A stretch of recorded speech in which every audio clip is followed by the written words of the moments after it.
Bismillahirrahmanirrahim. Assalamualaikum warahmatullahi wabarakatuh.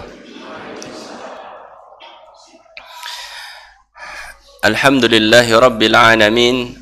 Wabihi nasta'inu ala umurid dunya waddin. Wassalatu wassalamu ala ashrafil anbiya wal mursalin, nabiyyina Muhammadin wa ala alihi wa sahbihi ajma'in. Ya ayyuhalladzina amanu taqullaha haqqa tuqatih wa la tamutunna illa wa antum muslimun. Yang saya hormati segenap takmir Masjid Al-Hikmah, demikian juga panitia kajian malam Kamis Masjid Al-Hikmah, kaum muslimin dan muslimah jamaah majelis taklim rahimani wa rahimakumullah. Pertama, marilah kita panjatkan puji syukur kehadirat Allah Subhanahu wa taala. Di kesempatan malam ini Allah taala kembali memberi kemudahan kepada kita untuk mengadakan majelis taklim. Tentunya dari majelis ini kita berharap Allah berkenan menambahkan kepada kita semuanya ilmu yang bermanfaat yang nantinya akan membantu kita dalam ketaatan kepada Allah Subhanahu wa taala. Salawat dan salam semoga senantiasa terlimpah untuk panutan kita Nabi besar Muhammad sallallahu alaihi wasallam, keluarganya, para sahabatnya dan juga umatnya yang setia hingga akhir zaman. Kaum muslimin dan muslimah, Bapak Ibu yang dimuliakan oleh Allah, di kesempatan majelis kita malam hari ini kita akan membahas sebuah judul mendalami kalimat tauhid. Insyaallah kita akan berusaha untuk menggali tentang kalimat tauhid, tentang maknanya. Karena kalimat tauhid sebagai landasan agama kita harus kita pahami maknanya. Jangan sampai kalimat tauhid yang kita ucapkan, kalimat la ilaha illallah yang kita ikrarkan cuma sekedar keluar dari lisan. Cuma kalimat yang keluar dari lisan tanpa ada pemahaman. Jangan sampai semacam itu. Karena tentunya ketika seorang mengucapkan kalimat tauhid ini ada konsekuensi yang muncul sebagaimana ikrar kita. Sering saya contohkan seorang yang mengatakan, yang sudah berkeluarga tentunya ya pernah mengalami, ketika seorang menjabat tangan calon mertua gitu. Kalau sudah jadi mertua ya nggak ada konsekuensi apa-apa lagi. Ketika itu kan masih jadi calon mertuanya panjenengan, Pak. Ketika dijabat tangannya kemudian jenengan mengatakan, saya terima nikah dan kawinnya Fulanah binti Fulan untuk diri saya gitu. Pernah, Pak? Yang belum? Belum Indo. Sudah pernah? Alhamdulillah. Ketika panjenengan mengucapkan saya terima nikah dan kawinnya Fulanah binti Fulan untuk diri saya dengan mas kawin tersebut dibayar tunai. Ketika mengungkapkan semacam itu ada konsekuensi yang muncul? Atau sekedar jenengan punya istri begitu saja? Ada kewajiban-kewajiban yang muncul? Ada apa tidak? Ada. Seorang ketika menyatakan itu, dia punya kewajiban untuk melindungi istrinya, untuk memberikan kasih sayang kepadanya, untuk memperhatikannya, untuk menjaganya, dan bertanggung jawab terhadap Allah Subhanahu wa taala.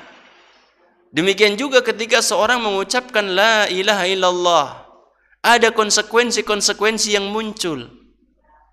Ketika seorang berikrar, aku bersaksi, aku bersumpah bahwa tidak ada yang berhak disembah kecuali Allah. Ikrar semacam ini ada konsekuensi yang muncul darinya. Semoga Allah Subhanahu wa taala nantinya memberi kemudahan kepada kita dalam membahas bahasan di kesempatan malam hari ini.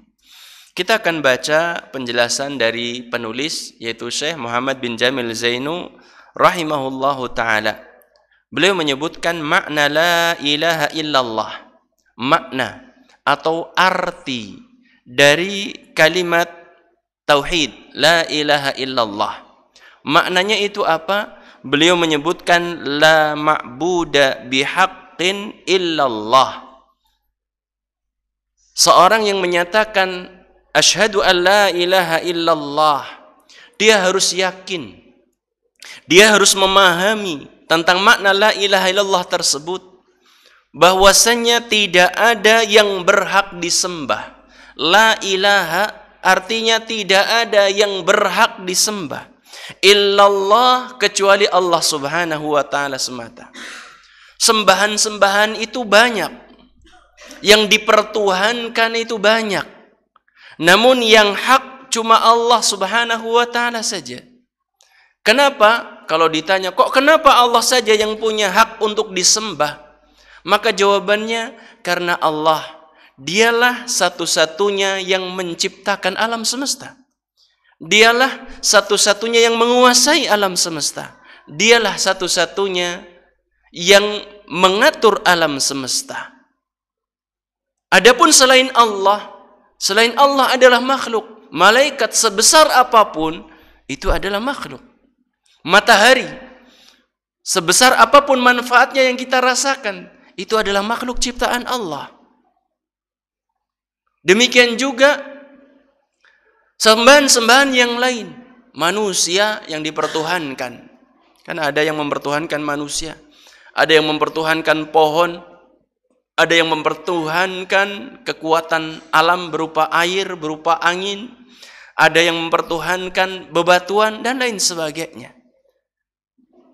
Ketika seorang menyatakan asyhadu an la ilaha illallah, harus terpatri dengan kuat di dalam dirinya, segala yang selain Allah, Tuhan-Tuhan itu adalah batil. Hanya Allah saja yang hak untuk disembah. Hanya Allah saja yang berhak untuk disembah. Ini keyakinan seorang muslim. Ini yang membedakan seorang muslim dari yang lainnya. Jangan sampai kita menerjemahkan atau memaknai la ilaha illallah cuma tidak ada Tuhan kecuali Allah.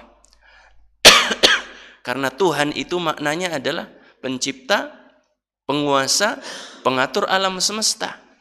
Kalau seandainya diartikan itu berarti orang-orang musyrik juga nantinya, oh dia juga Islam. Karena orang musyrik meyakini Allah pencipta. Orang musyrik yang diperangi oleh Nabi itu mengakui Allah pencipta, pemberi rizki, yang menghidupkan, yang mematikan. Mereka yakin itu. Keyakinan ini tidak menjadikan seorang masuk ke dalam Islam, Bapak Ibu. Tetapi keyakinan yang menjadikan seorang masuk ke dalam agama Islam adalah keyakinan tidak ada yang berhak disembah kecuali Allah Subhanahu wa ta'ala. Qala, kemudian beliau menjelaskan, fiha nafyul ilahiyah an ghairillah wa itsbatuha lillahi wahdah.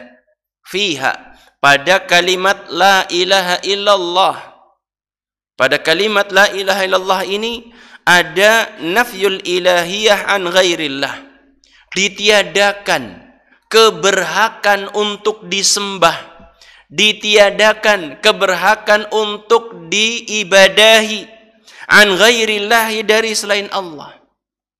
Jadi kalimat la ilaha adalah menunjukkan selain Allah tidak berhak untuk disembah. Kemudian wa itsbatuha lillahi wahdah, dan ditetapkan bahwa hanya Allah saja yang berhak untuk disembah. Hanya Allah saja yang berhak untuk diibadahi. Bapak Ibu sekalian, kaum muslimin dan muslimah rahimani wa rahimakumullah. Mungkin dulu pernah saya sampaikan bahwa kalimat la ilaha illallah ini akan sempurna dengan dua hal ini. Adanya nafi, adanya itsbat. Nafinya tidak ada yang berhak disembah illallah kecuali Allah. Ini sempurna. Sebagaimana sering saya sampaikan, saya contohkan. Ketika seorang memberikan pujian, ini di depan saya ada sekian banyak orang, ratusan orang misalnya. Di hadapan saya ada ratusan orang. Kemudian saya mengatakan pujian kepada salah satu jamaah yang hadir. Misalnya namanya Abdullah. Abdullah ini adalah jamaah majelis taklim yang rajin dan dermawan. Rajin hadir di majelis taklim dan dermawan. Saya tanya sama panjenengan, ini pujian atau bukan? Pujian atau bukan? Pujian. Kemudian saya memuji Abdullah dengan lafaz yang lain. Di majelis ini, ratusan orang ini tidak ada yang rajin hadir di majelis taklim, tidak ada yang dermawan kecuali Abdullah. Pujiannya itu lebih istimewa yang pertama tadi atau yang kedua? Yang pertama atau yang kedua, Pak? Yang kedua. Kenapa? Tandingannya dibuang dulu gitu. Enggak ada yang rajin hadir di majelis taklim. Enggak ada yang dermawan kecuali Abdullah. Ditiadakan tandingan baru ditetapkan. Demikian juga sempurnanya kalimat la ilaha illallah. La ilaha, tidak ada yang berhak disembah. Semuanya ditiadakan. Tuhan-Tuhan yang ada, apa-apa yang dipertuhankan ditiadakan semuanya. Kemudian kita tetapkan illallah, kecuali Allah Subhanahu wa taala semata. Maka jamaah sekalian kaum muslimin dan muslimah yang dimuliakan oleh Allah, maka bersyukurlah kepada Allah Subhanahu wa taala ketika Allah taala telah membukakan pemahaman untuk kita dengan pemahaman ini. Inilah inti dari ajaran Islam, Bapak Ibu. Semoga Allah Subhanahu wa taala jadikan kita istiqamah di atasnya, dan semoga Allah Subhanahu wa taala juga mematikan kita di atas ajaran Islam yang mulia ini. Amin ya rabbal alamin. Kemudian beliau menyebutkan beberapa poin. Awalan, yang pertama, beberapa poin terkait dengan la ilaha illallah ini.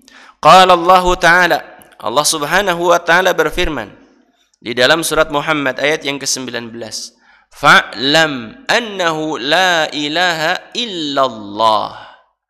Allah Subhanahu wa taala berfirman, fa'lam, maka ketahuilah, maka fahamilah, maka pelajarilah. Ini kita tertuntut seperti ini. Pahamilah olehmu bahwasanya tidak ada yang berhak disembah kecuali Allah. Pelajarilah hal itu.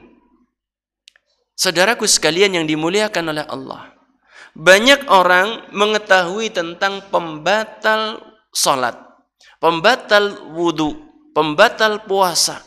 Banyak orang mengetahui itu. Namun banyak di antara orang yang kita dapati itu enggak tahu bahwasanya la ilaha illallah juga bisa batal. Ikrar seorang menyatakan la ilaha illallah bisa batal. Sebagaimana disebutkan oleh para ulama, bahwasanya ada orang-orang yang mengatakan la ilaha illallah kemudian keluar daripada Islam karena dosa yang dikerjakan. Berupa apa? Dosa kekufuran, dosa kesyirikan. Maka jamaah sekalian yang dimuliakan oleh Allah, Allah sudah mengisyaratkan kepada kita. Fa'lam, maka ketahuilah, maka fahamilah, pelajari, kaji tentang la ilaha illallah ini. Alhamdulillah kita punya majelis taklim. Demikian juga kita dimudahkan dengan sarana di zaman kita sekarang ini untuk bagaimana maksimal belajar tentang la ilaha illallah. Panjenengan klik saja makna la ilaha illallah menurut Ahlus Sunnah wal Jamaah, seperti itu. Di YouTube sudah keluar begitu banyak penjelasan di sana. Masya Allah. Kalau panjenengan melihat di web-web yang ada, yang tulisan-tulisan, Masya Allah, juga begitu banyak tulisan tentang makna la ilaha illallah. Kemudahan dari Allah. Maka manfaatkanlah untuk kebaikan. Fa'lam annahu la ilaha illallah, maka ketahuilah bahwa tidak ada yang berhak disembah kecuali Allah. Allah Subhanahu wa taala, kenapa disembah? Karena Allah dialah yang memiliki kesempurnaan dalam rububiyah. Allah pencipta, yang menghidupkan, yang mematikan, yang mengatur alam semesta, yang menguasai alam semesta. Allah Ta'ala yang maha kuasa, ketika berkehendak sesuatu tinggal mengatakan kun, terjadi maka terjadilah. Maka dialah Allah satu-satunya yang berhak untuk disembah. Thaniyan, yang kedua, wa qala sallallahu alaihi wasallam,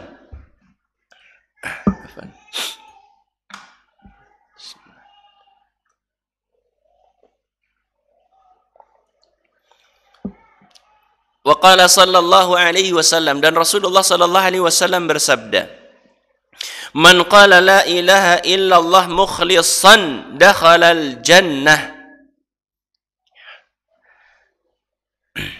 Barang siapa yang mengucapkan la ilaha illallah dengan ikhlas, dakhalal jannah, maka dia akan masuk surga. Dan ini merupakan jaminan. Jaminan dari Nabi itu pasti. Siapa yang mengucapkan la ilaha illallah dengan ikhlas, itu masuk surga. Namun, siapakah orang yang dikatakan ikhlas mengucapkan la ilaha illallah? Apakah cuma sekedar dia mengucapkan la ilaha illallah dari dalam hatinya begitu? Ternyata penjelasan ulama enggak semua seperti itu. Seperti apa? Beliau mengatakan wal mukhlis, orang yang ikhlas di dalam mengucapkan la ilaha illallah, huwallazi yafhamuha, yaitu seorang yang memahami la ilaha illallah ini, Bapak Ibu. Bukan hanya mengucapkan la ilaha illallah dengan tulus, tarikan nafas, tenang, kemudian mengucapkan la ilaha illallah, bukan hanya itu. Tetapi orang yang dikatakan ikhlas dalam mengucapkan la ilaha illallah adalah seorang yang memahaminya. Dia mengucapkan la ilaha illallah, difahami, diilmui, tidak ada yang berhak disembah kecuali Allah. Kemudian latar belakang dia mengucapkan itu adalah memang karena Allah semata, bukan untuk mendapatkan keselamatan hartanya seperti orang-orang munafik.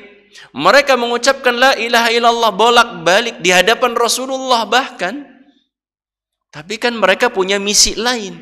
Misinya mengamankan diri, misinya mengamankan harta, misinya mengamankan keluarga, bisnis yang dia miliki dan lain sebagainya. Misinya cuma itu. Jamaah sekalian yang dimuliakan oleh Allah, orang yang ikhlas adalah orang yang memahaminya. Kemudian wa ya'malu biha. Ini kriteria yang kedua. Orang yang ikhlas, dikatakan ikhlas mengucapkan la ilaha illallah itu mengamalkan kalimat tersebut dalam hidupnya. Dia tidak beribadah kecuali kepada Allah. Apa-apa yang dia kerjakan berupa ibadah syariat Islam, dia tujukan hanya kepada Allah Subhanahu wa ta'ala semata. Ibadah yang banyak jumlahnya. Rukun Islam yang 5. Kemudian cabang-cabang keimanan yang begitu banyak. Dia kerjakan dalam rangka untuk mendapatkan ridho Allah Subhanahu wa ta'ala semata. Tidak ada unsur-unsur keduniawian dalam ibadah. Ikhlas dalam artian dia hanya mengharapkan ridho Allah Subhanahu wa ta'ala semata. Bapak Ibu sekalian, kaum muslimin dan muslimah rahimani wa rahimakumullah. Tadi, orang yang ikhlas pertama, paham tentang la ilaha illallah. Yang kedua, orang yang ikhlas itu mengamalkan dalam kehidupan. Semua ketaatan yang dia kerjakan hanya lillah. Kemudian, yang ketiga, wa yad'u ilaiha qabla ghairiha. Orang yang ikhlas itu senantiasa menjadikan la ilaha illallah ini sebagai dakwah yang dia serukan sebelum yang lainnya. Sebelum dia memulai dengan dakwah terhadap salat, sebelum dia memulai dengan dakwah untuk pembenahan akhlak, sebelum dia memulai dakwah kepada muamalah Islamiyah, maka dia jadikan yang pertama dan paling utama dalam dakwahnya adalah tentang la ilaha illallah, senantiasa disampaikan. Di antara yang mungkin praktek real nyata di tengah kita adalah dijadikan la ilaha illallah ini sebagai bahan perbincangan antara seorang dengan yang lain, mengingatkan orang lain. Ketika mendapati saudaranya mungkin ketika berjualan pakai penglaris, maka diingatkan bahwasanya yang ngasih rizki itu Allah, yang membukakan pintu rizki itu Allah. Diingatkan seperti itu. Enggak boleh kita bergantung, bertawakal kecuali hanya kepada Allah Subhanahu wa ta'ala saja.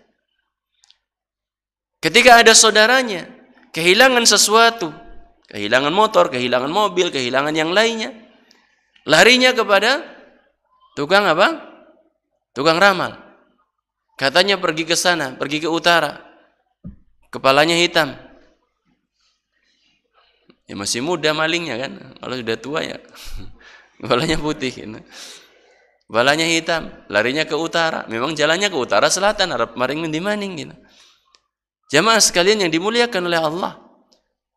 Ketika mendapati kenyataan yang seperti itu, orang yang mengucapkan la ilaha illallah dengan ikhlas, dia akan mengingatkan, ora kena teka maring ngene wong sing kaya gue. Sing bisa ngelam ora kena. Kenapa sebabnya? Minimal dosanya itu apa? Terhapus pahala salat selama 40 hari 40 malam. Kurta kontok Bapak Ibu. Man ata arrafan au kahinan fasa'alahu an syai'in lam tuqbal lahu salatun arba'ina yauman. Barang siapa yang datang kepada arraf, tukang ramal, atau dukun, kemudian bertanya tentang sesuatu, jane barangku nang di terawang nak gitu. Lam tuqbal lahu salatun, tidak diterima darinya salat selama 40 hari. Ini minimalnya jamaah. Dalam riwayat yang lain disebutkan fasaddaqahu ma yaqul, fasaddaqa ma yaqul, membenarkan apa yang diucapkan dukun dan tukang ramal tersebut. Faqad kafara bima unzila ala Muhammad, sungguh telah ingkar terhadap Quran yang diturunkan kepada Nabi Muhammad sallallahu alaihi wasallam. Konsekuensinya berat. Jadi senantiasa disampaikan yang semacam ini. Ketika jenengan ketemu dengan pedagang, jenengan beli, kalau jadi pembeli paling gasik itu kan biasanya apa yang terjadi? Duitnya diapain? Lumrah atau ora lumrah? Itu sudah jadi sesuatu yang lumrah di tengah masyarakat. Padahal itu sebenarnya sangat memprihatinkan kalau terjadi dari seorang muslim. Ketika nampak duitnya jenengan, loh duitnya gede temen gie. Anak jujur mbok Bu, anak. Laris. Sering apa tidak? Sering apa tidak? Orang yang paham la ilaha illallah Bapak Ibu, ini dijadikan sebagai mad'u dakwahnya. Langsung dikatakan, ora kena Bu, ora kena. Loh, ora kena apa sih ora kena? Itu bisa terjerumus ke dalam kesyirikan. Tapi aku yakin kok Allah yang ngasih rezeki saya, cuma enggak serana lah gitu. Kalau seperti itu keyakinan panjenengan, itu syirik kecil gitu. Karena jenengan meyakini ini sebab, padahal itu tidak dijadikan oleh Allah sebagai sebab. Meskipun panjenengan yakin bahwasanya Allah yang ngasih rizki, tapi panjenengan melakukan perbuatan yang jenengan yakini sebagai sebab nantinya bakal laku, laris gitu kan. Ini sebab yang tidak ditetapkan oleh Allah. Ini namanya syirik asghar. Dakwahi mereka, kasihan. Badine sepira ora, dosanya gede banget gitu. Maka Bapak Ibu sekalian yang dimuliakan oleh Allah, orang yang paham la ilaha illallah, orang yang ikhlas, di antara bukti nyatanya adalah diterapkan dalam kehidupannya. Senantiasa jadikan omongan. Misalnya yang lainnya lagi, keluarga panjenengan sendiri misalnya mau barang gawe hitung-hitungan, padahal matematika ora pinter, tapi dadakan arep barang gawe dadak ngitung kayak pinter-pinter lah gitu. Matematika bejeblok mian gitu. Astagfirullahaladzim. Maka diingatkan, ini enggak boleh semacam ini. Semua bulan itu baik, semua hari itu berkah. Kalau mau lebih berkah, nikahkan di hari Jumat, itu berkah jelas, insya Allah. Demikian juga Pak, misalnya nikahkan di saat yang sedang apa, mudah berkumpul, ya Idul Fitri gitu kan, lagi suasana banyak ngumpul gitu, berkah.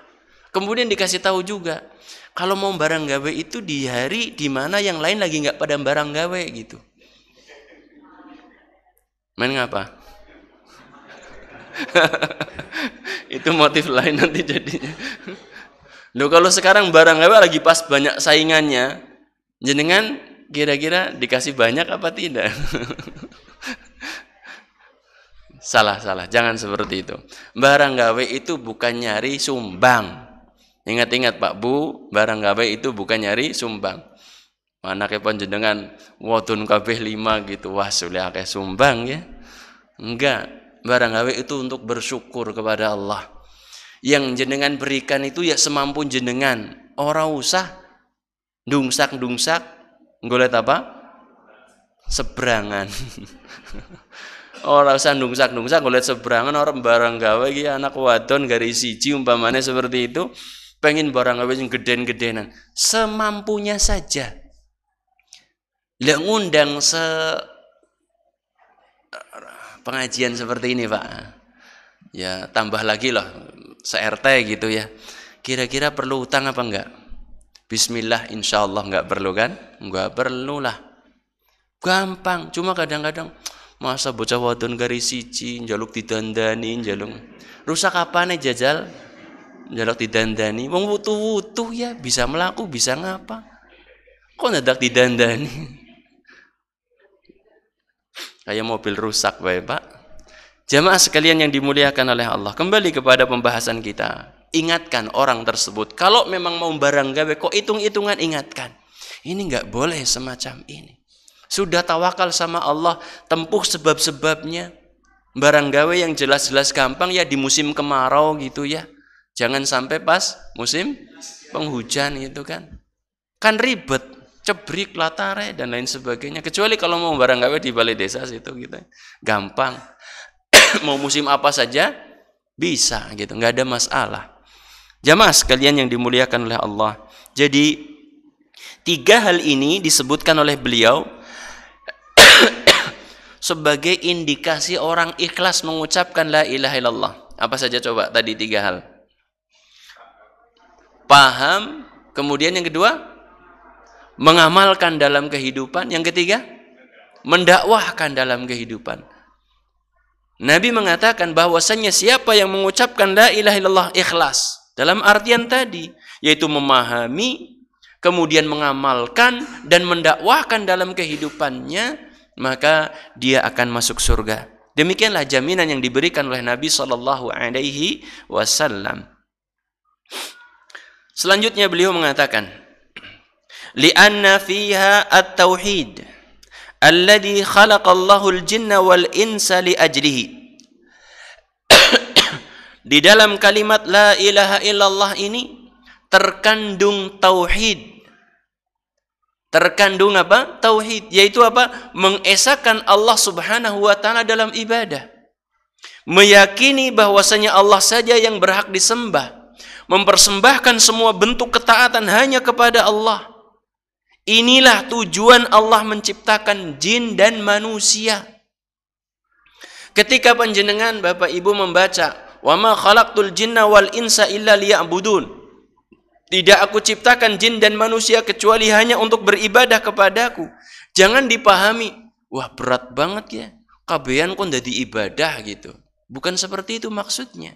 Maksudnya adalah jangan seorang itu mempersembahkan amal ketaatan kecuali hanya kepada Allah. Itu makna yang dikandung dari la ilaha illallah. Itu yang dikandung dari kalimat wa ma khalaqtul jinna wal insa illa liya'budun. Kecuali untuk beribadah, maksudnya kalau kita menjalankan ibadah, persembahkan, tujukan hanya kepada Allah, tidak kepada yang lainnya. Bukan harus seorang dari bangun tidur sampai tidur lagi ibadah terus, itu bisa apa tidak? Ya enggak lah, karena kita punya bagian dari kehidupan dunia ini. Ada saatnya kita makan, ada saatnya kita minum, ada saatnya kita buang air, ada saatnya kita perlu rileks, istirahat, seperti itu. Memang kalau itu semuanya diniatkan untuk ketaatan ya bisa saja. Namun yang dimaksudkan dari ayat wa ma khalaqtul jinna wal insa illa liya'budun adalah apa? Ketika seorang melakukan ibadah, jadikan ibadah itu ikhlas hanya tertuju kepada Allah. Ibadah apa saja bentuknya. Saudaraku sekalian kaum muslimin dan muslimat rahimani wa rahimakumullah. Jadi kalimat la ilaha illallah ini adalah kalimat tauhid.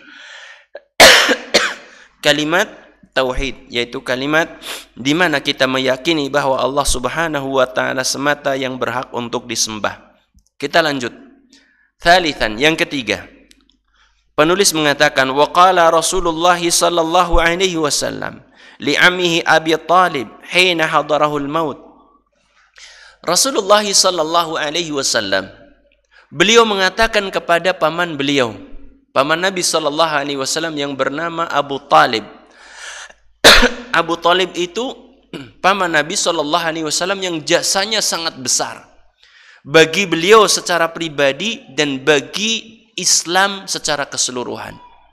Orang kafir, Bapak Ibu, jasanya untuk Nabi, jasanya untuk umat Islam luar biasa. Beliau adalah penerus estafet penjagaan Nabi sallallahu alaihi wasallam yang beliau terima dari apa? Dari kakek Nabi sallallahu alaihi wasallam. Abdul Muthalib, kakek Nabi ketika meninggal dunia, kemudian diserahkan kepada siapa? Kepada anaknya, yaitu paman Nabi sallallahu alaihi wasallam yang bernama Abu Talib. Saudaraku sekalian yang dimuliakan oleh Allah, paman beliau, paman Nabi sallallahu alaihi wasallam yaitu Abu Talib, ketika menjelang kematiannya, tanda-tanda kematian, sudah sakitnya semakin berat, maka Nabi sallallahu alaihi wasallam sebagai anak yang berbakti, sebagai anak yang begitu sayang kepada yang mengasuhnya, beliau sallallahu alaihi wasallam datang. Kemudian beliau memanggil dengan panggilan kesayangan, panggilan kedekatan, ya ammi, wahai pamanku. Qul la ilaha illallah, ucapkanlah la ilaha illallah. Wahai pamanku, ucapkanlah la ilaha illallah. Kalimatan uhaju laka biha indallah. Satu kalimat yang jika engkau ucapkan wahai pamanku, aku akan bela engkau di hadapan Allah Subhanahu wa taala. Karena Nabi mengetahui betapa besar pengorbanan sang paman, dengan sayangnya, dengan cintanya, dengan perhatiannya beliau datang, ingin mendakwahi sampai detik-detik terakhir kehidupan pamannya. Masya Allah. Wahai pamanku, ucapkan la ilaha illallah, kalimat yang kau jika ucapkan aku akan bela di hadapan Allah. Fa'aba ayyakul la ilaha illallah. Ternyata pamannya ini enggak mau mengucapkan la ilaha illallah, enggan mengucapkan la ilaha illallah. Karena di situ ternyata ada dua orang pembesar Quraisy. Di situ ada dua orang yang mengingatkan, apakah engkau sudah tidak suka lagi dengan agama nenek moyangmu? Nengok sebelah kanan ada Nabi, nengok sebelahnya ada dua orang musyrik tersebut. La haula wala quwata illa billah. Jangan punya teman jelek, Bapak Ibu. Jangan punya teman jelek. Kalau bermuamalah dengan orang jelek nggak ada masalah. Tapi teman dekat khususnya jangan orang jelek. Teman dekat itu adalah orang yang baik. Karena khawatir di saat-saat kita menjelang kematian diingatkan kepada kejelekan. La haula wala quwata illa billah. Paman Nabi sallallahu alaihi wasallam ketika di akhir hidup, beliau sudah tahu tentang kebenaran Islam dan lain sebagainya. Terbukti karena pembelaan yang luar biasa. Ketika Nabi diboikot, beliau yang membantu. Ketika Nabi diancam, beliau yang menghadapi ancaman-ancaman tersebut.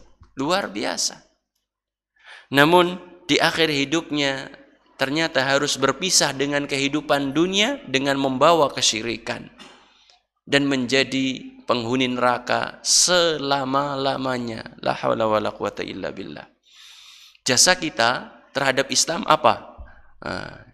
Kita belum punya apa-apalah dibandingkan dengan jasanya Abu Talib ini. Luar biasa pembelaannya. Kita apa sih? Nama Nabi dihina, nama Allah diinjak-injak, kita kadang-kadang tidak tergerak, jamaah. Abu Talib ini jasanya begitu besar, namun karena kekufuran, karena kesyirikan yang dibawa sampai mati, menjadi penduduk neraka selama-lamanya, enggak dimaafkan oleh Allah Subhanahu wa taala. Kemudian disebutkan oleh Nabi sallallahu alaihi wasallam, kalau bukan karenaku, maka dia termasuk orang yang di dalam neraka paling dalam. Namun Abu Talib mendapatkan syafaat dari Nabi Sallallahu Alaihi Wasallam, diringankan siksanya di dalam neraka. Namun seringan-ringannya siksa di dalam neraka adalah dipakaikan sendal. Dari sendal di dalam neraka yang mendidih adalah kepalanya, otaknya mendidih. La haula wala quwata illa billah. Sangat mengerikan. Jamaah yang dimuliakan oleh Allah. Dari hadis ini juga kita mengambil satu pelajaran penting, bahwasannya kalau kita sayang, kalau kita cinta kepada orang-orang yang dekat dengan kita, ketika ada saudara kita yang menghadapi kematian, datangi dan dekati, talqin, bimbing saudara kita dengan kalimat la ilaha illallah. Yang Nabi SAW berpesan kepada kita, laqinu mautakum la ilaha illallah. Tuntun, bimbinglah orang yang sedang menghadapi kematian dengan la ilaha illallah. Karena Nabi SAW menyebutkan, man kana akhiru kalamihi la ilaha illallah dakhalal jannah. Siapa yang akhir ucapannya di dunia la ilaha illallah, maka dia akan masuk surga. Maka jangan sampai kita kemudian ada orang dekat dengan kita menghadapi sakaratul maut, kita nggak mau menemani.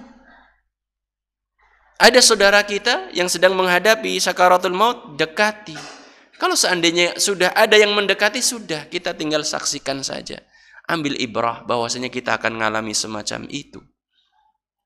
Kalau seandainya kita yang mentalkin, talkinlah dengan cara yang baik. Sebagaimana dijelaskan oleh para ulama, adab mentalkin itu dengan kelembutan, dengan kasih sayang. Bukan dengan teriak-teriak, la ilaha illallah, la ilaha illallah. Bukan kayak gitu, Pak. Yang namanya sakaratul maut itu sakit yang paling berat. Enggak ada sakit yang lebih beratnya sakaratul maut. Orang sakit gigi saja, kalau kita bentak sedikit itu kan emosi, Pak. Sakit gigi. Ada orang sakit gigi jenengan nuduk pendel. Nuduk paku orang ter gitu kan. Cenud seperti itu kan. Rasanya berat banget gitu. Apalagi orang yang sedang sakit dengan sakit yang paling berat, kematian, sakit yang paling berat. Sekujur tubuh berhenti total. Orang yang pernah mengalami stroke setengah badan itu merasakan betapa sakitnya stroke itu. Lumpuh separuh, Pak. Untuk pertama kalinya itu rasanya katanya gitu ya, berat banget. Ini sekujur tubuh mandek total. Jantung berhenti, darah semuanya berhenti. Organ semuanya nggak ada yang bermanfaat, sudah selesai. Berat banget. Maka para ulama mengatakan, kalau mau membimbing la ilaha illallah, bimbing dengan lembut, dibisikkan di telinganya. Dan cari orang yang paling dekat dengan si sakit ini. Siapa yang paling dekat? Istrinya, anaknya, anak barep atau anak ragil yang paling dekat, yang kalau omongannya didengar, didekati, kemudian dibisikkan la ilaha illallah. Sampai yang sakit itu mengucapkan la ilaha illallah. Kalau sudah, stop, jangan ngomong lagi. Jangan ditalkin lagi kalau sudah mengucapkan. Jadikan la ilaha illallah sebagai ucapan terakhir. Jangan sampai sudah la ilaha illallah terus la ilaha illallah, la ilaha illallah. Saya pernah mendapati, Masya Allah, ya Allah, sedih banget, bener-bener sedih banget. Ada orang yang sedang menghadapi sakaratul maut. Anak-anaknya semuanya pada bingung. Ada yang nuntun satu dengan begitu keras. Yang lainnya pada megang Al-Quran. Ruangannya sempit, panas banget siang hari, tidak ada kipas. Semuanya membaca Al-Quran. Iya, kalau membaca Qurannya Quran ini, tapi yang dibaca adalah Indonesianya itu kan. Kan ketenger, Pak, kalau membaca Indonesianya. Yang dipegang itu yang ada Indonesianya gitu kan. Rame. Ada lagi yang datang, Allahu Akbar, Allahu Akbar. Astagfirullah. Benar-benar saya lihat seperti itu, ya Allah. Sangat menyedihkan kondisi macam ini. Enggak seperti ini caranya menghadapi orang yang sedang sakaratul maut. Dengan penuh kelembutan, dibuat tenang suasana. Sampai yang sakit ini bisa mengucapkan la ilaha illallah. Kalau sudah terdengar darinya la ilaha illallah dengan tegas, sudah selesai. Jangan berbicara lagi. Jangan diajak. Harap minum apa, Pak? Harap apa, Pak? Harap ngeteh? Kadang-kadang kan orang bingung ya, tawak-tawak nakabe gitu. Astagfirullah, enggak seperti itu. Sudah dibuat tenang suasananya, sudah sampai mengucapkan la ilaha illallah. Jadikan yang terakhir. Kalau dia pesan lagi, umpamanya dia masih ada kesempatan ngomong lagi, itu nanti yang tanah pojokan itu yang rong bau kayak nggak wakaf kayak. Nangis kabeh ahli warise. Ora umanya. Astagfirullahaladzim. Nangis orang man warisan. Astagfirullahaladzim. Kalau pesan seperti itu udah baru ditalkin lagi. Nah, kecatat loh itu tadi pesannya Bapak itu yang sebelah sana itu nggak wakaf. Jadi utak-atik maning. Kalau wani-wani ngutak-atik wis kualat mesti gitu, jelas. Jamaah yang dimuliakan oleh Allah. Jadi seperti itu caranya. Kemudian, yang perlu diperhatikan ketika mentalkin la ilaha illallah adalah ikuti ajaran Nabi. Beliau mengatakan laqinu mautakum la ilaha illallah. Bimbing orang yang menghadapi kematian itu dengan la ilaha illallah. Sempurna. Jangan cuma sekedar Allah, Allah. Atau jangan cuma sekedar illallah, illallah, illallah. Jangan kayak gitu. Tetapi sempurna. Karena ini terkait dengan kewajiban kita yang hidup. Adapun dia bisa atau tidak, itu kemudahan dari Allah. Itu kemudahan dari Allah bagi orang yang sakit tersebut. Kewajiban kita yang hidup, nalkinnya apa? Komplit. La ilaha illallah. Sebagaimana tadi saya sebutkan, la ilaha illallah inilah satu kesempurnaan makna yang luar biasa. Keyakinan bahwa Allah saja yang berhak disembah. Kalau Allah, Allah, Allah saja, ada makna pujian apa tidak?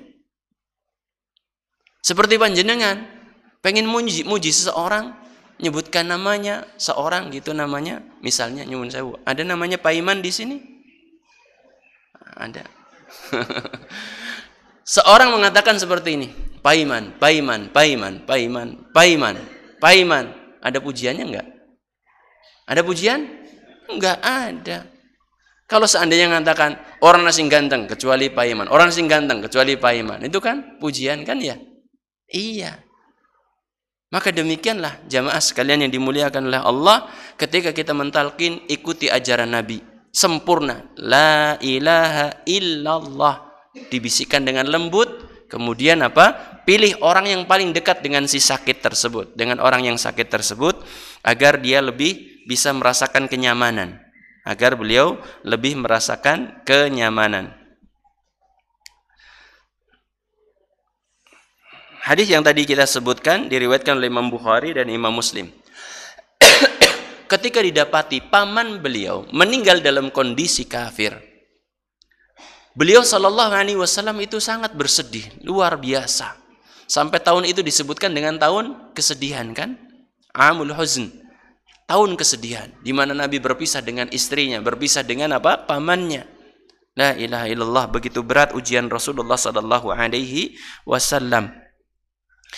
Beliau mengatakan sampai bersumpah, wallahi la astaghfiranna laka ma lam unha anka. Demi Allah, aku bakal mintakan ampun untukmu wahai pamanku selama aku tidak dilarang oleh Allah Subhanahu wa taala. Ternyata Allah Subhanahu wa taala menurunkan firman Allah Subhanahu wa taala terkait dengan hal tersebut.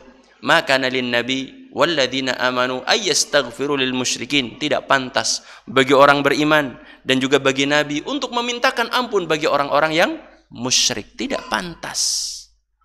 Maka jamaah sekalian yang dimuliakan oleh Allah, kita tidak boleh memintakan ampun untuk orang musyrik. Mati dalam kondisi non-Islam, kita tidak boleh memintakan ampun untuk mereka.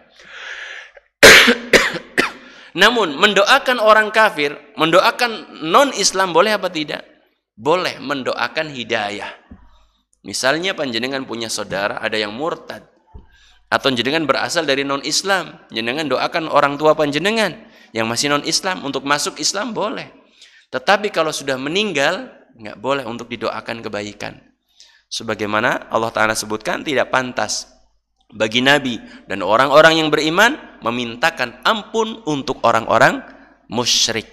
Jamaah sekalian yang dimuliakan oleh Allah, saya kira sampai di sini dulu apa yang bisa kita bahas di kesempatan kajian kita malam hari ini.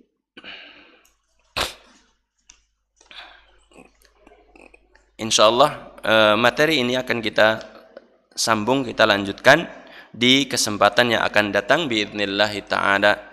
Semoga Allah senantiasa memberikan kemudahan kepada kita semuanya.